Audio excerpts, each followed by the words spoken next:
Alright, hello everyone. I'm just going to go through Sketch real quick. I work with a lot of people who have recently made the move from an Adobe product to Sketch. And they have a lot of questions, and I've been in Sketch for quite a while, so I thought, you know what, why don't I make these videos and I'll help out as many people as I can and not just those that I work with. First and foremost, if you're not using Sketch to do UI, UX, or material, icons, whatever, I don't know what you're doing with your life. I really don't. I was using Fireworks before this, which was not the best, but I've used Illustrator forever, many other applications, and this by far is my favorite. It's really built with a UI UX designer kind of in mind, and it is amazing. First thing is you get this welcome to Sketch screen. You have this option down here to turn it off if you want to, but one thing that I really like are these templates, and you don't have to use these obviously, and you can see your recent files, which I do, but I wanted to show this off because this is nice if you are starting fresh, or if you don't know what you need, or you know the direction but maybe you don't know the sizes, that kind of stuff. I'm going to go ahead and open up a new document. Once it loads up, this is Sketch. Oh, thank you for that, Craft. I'll get to that in a second. So, this is Sketch. One thing I like about Sketch is that it is really geared to be molded in the way that you need it. So, you see here, this is my toolbar. Very likely my toolbar looks different than your toolbar, and that's one of my favorite things. So if I come up here and right click, and there is a menu option up here, but if I go to customize toolbar, I now get this option. And now I see everything. These are all of the kind of quick actions that I can take to get things done. Now I'm a hotkey fiend, so I've taken out many, not all, but many of the hotkey options up here, or things that can be done with a hotkey, such as insert shape, or triangle, oval, rounded, rectangle, blah blah blah, all the shape stuff, all the text stuff, that kind of stuff. I said stuff about 8 times there, I apologize. You can also, if you get really familiar with Sketch, you can just keep the icon there, so you know what's going on. But for this video, I'm going to have the icon and the text. You can have the text only, that's kind of boring though. They've got some nice looking icons, so I'll keep those up there. But anyways, you just click and you drag. If I want this, I can put it there if I want to. Fonts I can add, whatever you want, you just click and drag, and they've always got this default, so you can just set it back to normal if you want to. On the left here we have our pages and artboards. One of the other things that I really like about Sketch is the way that the documents are set up. So I am a person who works on large-scale projects with many different workflows. So I actually, and this isn't the way you have to do it, but each page is a workflow, and then each artboard is a screen in that workflow, so that I don't have multiple workflows on a page, I don't get confused, and then I can just move right through them. Now, if you have smaller workflows, or you break your files up by workflows, you then set your file up any way that you want. My big thing is I have an infinite amount of space to set up my artboards in the middle of the screen, and then I can set up how I work best on the left. On the right here we see this, which is a contextual menu. Now this is just the default, this is what it shows, so it's never empty, but depending on what I put on the screen or what I'm interacting with, this will flex. So I will get text options if I'm interacting with text, I will get more color options, fills, borders, shape options if I'm messing with a shape. So that is really nice. If I'm working with a bitmap, I'll get different options. Stuff up here will flex, so it really just only shows you what you need to get the job done, and doesn't clutter the screen with actions or things you don't need right now. Let's dive into creating an artboard. If I hit the A key, there's an artboard tool, but again, hotkeys are the way to go.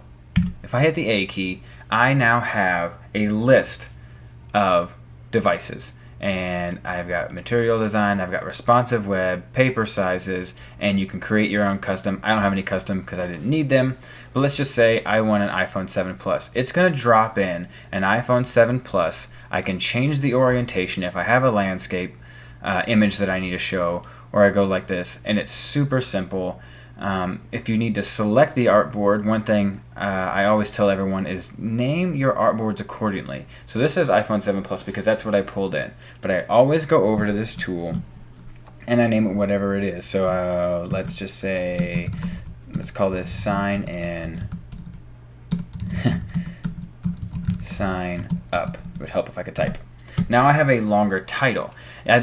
You need to be more descriptive here only because if I back up, hotkey again, Command 0 is going to give you 100%. Let's actually go, I already had 100%. So let's just back way up. Let's say I've got a whole bunch of screens that I'm looking at.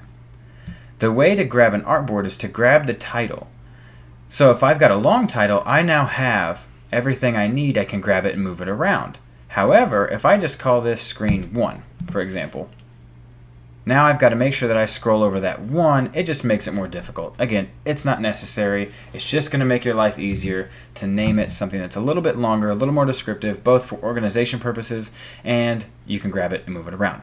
Now, you have multiple options. If you want to duplicate this artboard, you can right-click and hit Duplicate, and then you get another screen. Your next option is to do a command that most designers are used to, and that's grabbing the name as if you're going to drag it around. Hold Shift and Option or Alt and drag, and you will get another artboard. Now it will name them copies, so it'll keep the same name. You'll want to go over here, change that up. Also, pages, try to be descriptive as well. Again, that's just for organization. You can add as many pages as you want. As soon as you create symbols, it will also create a symbols page just to keep you organized. So that's how you set up artboards. Super simple. Again, if you hit Command O, you're going to get 100%. Command 1 is going to put all of your artboards into focus. So if you just have one, it's going to fit that to screen. But if you have, let's say, 40 or 50 and some ridiculous workflows that you're working in, it will show you all of those artboards. So just be aware of that. Another hotkey that I really enjoy is Command 2. That will put whatever object you've selected, artboard shape or text, and fit it to screen. So let's say I hit R for rectangle. I bring this down for whatever reason. I'm going to have a button down here. I hit Command 2. It is going to put that entire button into focus and fit it to screen, which is really, really nice if you have some small objects that you're messing with or you need to dive down deeper into something. It just makes it easier. So I'm going to hit Command 0 again, go to 100%. The other thing that I really enjoy is if I hit Command 3, it's going to keep it at 100% and center that object. So those are your, kind of reworking hotkeys. Spacebar, obviously, will click and drag. A lot of people are used to that. I apologize, I didn't mention that earlier.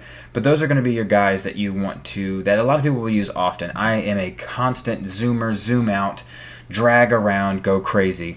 So if I want to control that zoom, let's bring the Command Z, let's bring that guy back. If I want to control the zoom, I have to hold Z, click and drag, and then let go of Z.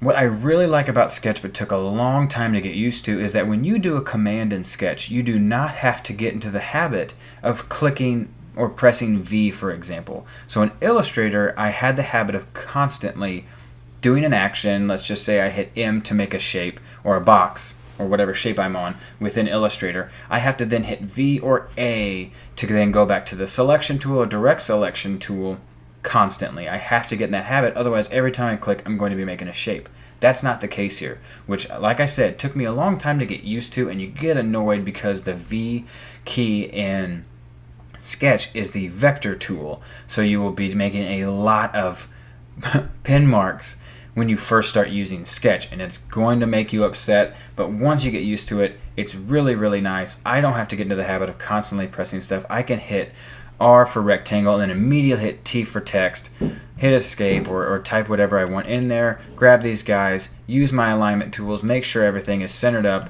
and I'm good to go.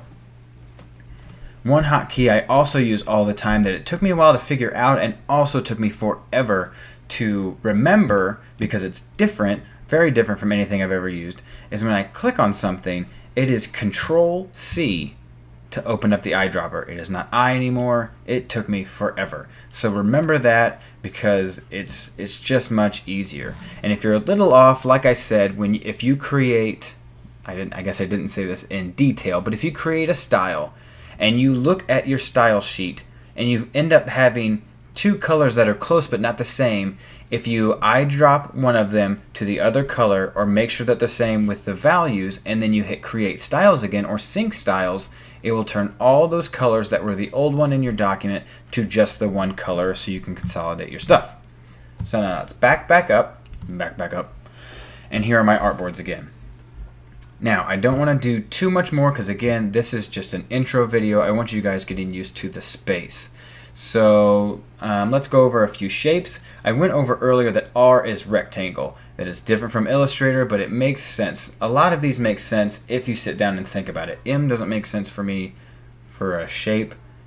They may have a reason behind that. I don't know what it is. But R is rectangle. Same as always, you get to see your pixels. If you hold shift, it's going to make a square. If you don't, you're going to get a rectangle. And again, your alignment keys are up here. If you only have one object in context, it will align it to the artboard. If you have multiple objects in context, let's make this guy white, then it will not, and it will do it to the shape. And it won't move stuff around like Illustrator does. That still bugs me to this day. I don't know why it does it. There might be a reason. I don't know why. But this will not move anything. If you have an object inside of an object, whatever that may be, the parent object in which encompasses or is the parent or the highest level or whatever, it will hold. So notice if I do this and now click, it will bring the big shape down because it was outside that shape. However, if I bring that little shape anywhere inside that big shape and I hit the center keys, it will hold the outside, the most outside shape in place and move the other one around. So that's nice. Next one to keep in mind that a lot of people will use, and I do all the time, is O. And O is oval. It is not ellipse in here, but O for oval, same thing. Click and drag, get your oval, hold down shift, get one that is proportionate and is the same on both sides. Hold down Alt, that also works for square, and you will center where you clicked and go around it. Now again, we'll move these here. Now, those are the shapes that I use most often. I don't really use much more than that. If I do, and it's like a polygon or something like that, then I'll have to go to Insert Shape, because there is not one. Rounded is U, and line is L. I don't use those a lot, but if you do, remember those. Polygon does not have a hotkey. That is one that I use fairly often. And what I like about this is I'm going to show you guys again how that menu changes. So let's just make a polygon. And you'll notice over here, let's say the square. For the square, I get a radius menu right here. I don't have that for the circle because that wouldn't make sense. I can't round a corner of a circle if it has no corners. But for the box, I have corners. So now I have a radius. I can click and drag. I can click inside here and just hit the arrow key up or down. I can type in what I want. Or if I'm clicked outside of that, there is a spinner control. I can use that as well. So you have many options. Now, for the polygon, you see here that we have a sides option. Now this is so I can increase the number of sides, which neither of the other options had before. So now I can change this to a triangle. I can really do anything with this. The confusing part is you'd have to double click and then select all the points, and then you get the rounded corners option. So I did have to hunt for that, so hopefully you guys remember to do that instead of just freaking out because you need a rounded corner and you don't have one. And I'm pretty sure I was saying polygon. Yeah, polygon. Okay, good.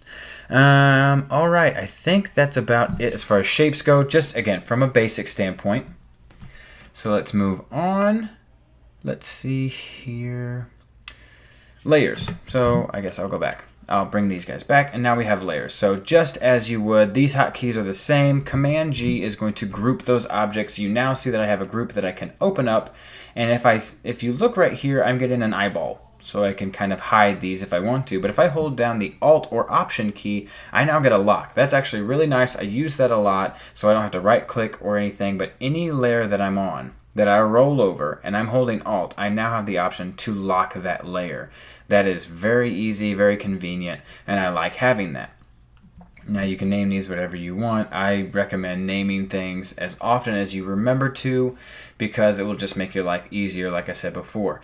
And also, when I brought up that library, if you take the time to name objects and group them accordingly in that asset, as you pull it into the library, when you pull it back out of the library, it will hold those names and it will make your life easier. So if you spend your time in the beginning of your project setting it up correctly, it will make your life much easier when the screens start getting very complicated. You have a lot of artboards, you have many different layers, you have countless objects, so it's really going to help you out. I just got a new microphone and this thing is crazy. I can hear everybody upstairs in my house right now. Hopefully you guys can't, or it's not too distracting for you. Okay, I don't have much more that I want to go over. I'll go over some text and I'll go over styles as well.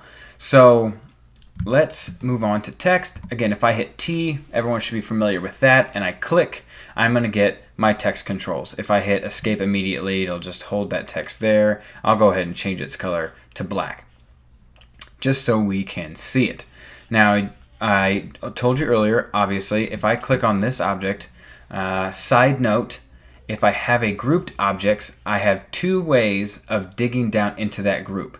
I can either double click and keep clicking if I have a lot of layers within an object, and it will keep diving down if you have groups within groups, and you will be able to direct select those objects, or you can command click and it will directly select that object within there, so you can affect that and not the whole group, just so we know. So if I command click this shape, you'll notice that I get fills, I get borders, I get shadows, inner shadows, and my blur options. But if I click on text, I now have my text options. We have those same options down here if we want to mess with borders, fills, yada, yada, yada. But again, as I said earlier, now I get the text stuff. I didn't need the text stuff with the shapes before, so that's really great. So now I have auto and fixed width. This stuff will get confusing for you if you've accidentally made that change and you didn't know why something is changing. If I come in here to type something really freaky, really long, it will then go down and start wrapping because I've made this fixed. But if I go back and click auto, it will now increase to the size of however long my text is. So keep that in mind. If you're having stuff wrap and you're not meaning it to, it's probably just because it's on fixed versus auto. That took me a while when I first got started figuring out why stuff was changing. I don't know why it was I didn't know why it was changing, so that was really frustrating me. I also have my options over here for alignment. One thing that took me forever to find was this. If you need to underline for maybe a hyperlink, if you need to have a bulleted list, if you need, if you want all uppercase, those options are within this options panel. Move back. Also, fills, you can add as many as you want. So if I want to add that, look at that. Look at that. It just goes right on top of that blue. Really, really nice. If I want to add multiple strokes, it's the same way. So let's say I want to add, we'll make this the same blue, and we'll say that the thickness is 10. And I add another one, and we'll say this is white, and it's 5. Now it looks like, you know, this is going on the outside. It's fantastic, right? These are both center, so let's say outside, outside, and now it looks right. So it looks like it's either pulsating or it's, you know, something else. That color is a little off, so let's make sure it's the same. And you can just keep adding from there. It's fantastic. I really enjoy that feature that you can just add stuff to there so you don't have to make multiple circles. I would do that in Illustrator all the time. I would make one circle, then another circle, then another circle, and just make sure that they were grouped.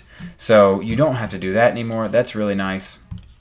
And the last thing I want to talk about is styles, because this video is getting a little lengthy and I'm starting to get into things that maybe are a little bit more, I wouldn't say advanced, but beyond the basics of Sketch. So let's say that I want to create a style. It's very, very simple to do. If I click on an object, and let's just say if I want this blue to represent a selected state of an object. So actually, let's just make a button. Let's just make a button right now. We'll do rectangle, we'll draw this out. We'll say it has a radius of 10, and we'll just put the word button inside. Again, we'll use our alignment tools, make sure everything is centered up. We'll make sure that this is white and move on about our life. So this would be a selected state of a button, and let's say that this, we'll give it a dithered state. So maybe this button is inactive, so we're going to gray it out. If I come over here, shared style, we'll just say new shared style, and we'll say selected button. And if I come over here and I say this gray, we'll say dithered button, which we can do all of this in symbols, but just for the sake of discussion right now with building out styles, let's just make these for now. And I'll get into symbols much later because you can really make your symbols very powerful. So let's just come in here and let's say, actually this one's going to be dithered and this is going to be active now. And you don't have to eyedrop, you don't have to do anything like that, you don't have to go to your color palette, you can just go to your style because you know it's going to be the same because you've set it out. So it's really nice. That works the same for type, and you'll probably use text styles a little bit more than your shape styles because, again, of symbols. Now you can also put text styles inside your libraries, which is really nice. So if I want to come in here and we'll say that this is 30, we'll make this 24, we'll make this 12.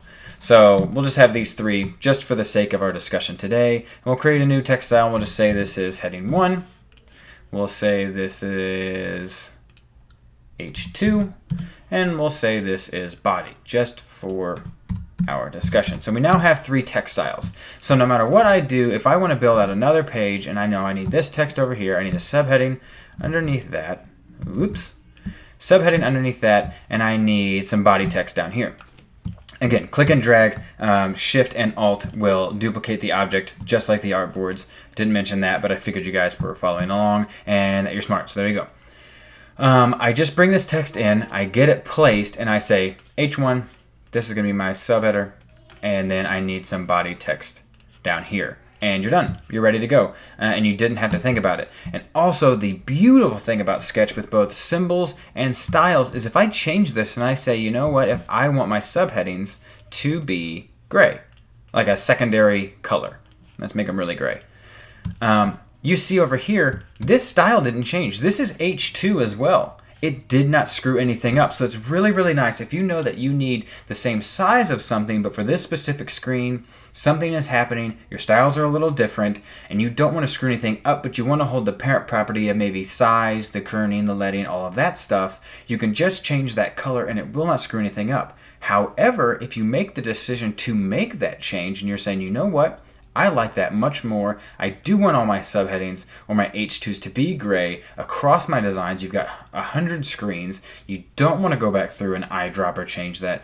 Then you hit that sync button and you see here that changed. So you have complete control over if you want to make a single change or a global change, and it's really nice. Alright guys, I'm going to cut this off because I could keep going and going, but like I said, I'm going to go and make several different more videos, more advanced videos, and more focused videos. So I will do one specifically on shapes, making styles, creating color palettes. I will do something on text. I will do something on prototyping. I'm going to do this as often as I can. I can't do it every day, but I'm going to do as much as I can and build out a library for you guys so you can watch these in your spare time if you're just getting into Sketch, and hopefully these helped you out. Leave me any comments below letting me know if I missed something, if something was confusing, because I don't want that to happen. I want these to be as simple as possible for you guys to understand. I like making these videos. I like teaching people about Sketch. I like being in Sketch. So let me know how I did. Let me know what you want to hear about. Maybe something that you interact with daily with Sketch that maybe is confusing. If you're new and running into problems, let me know, and I'd love to help you out.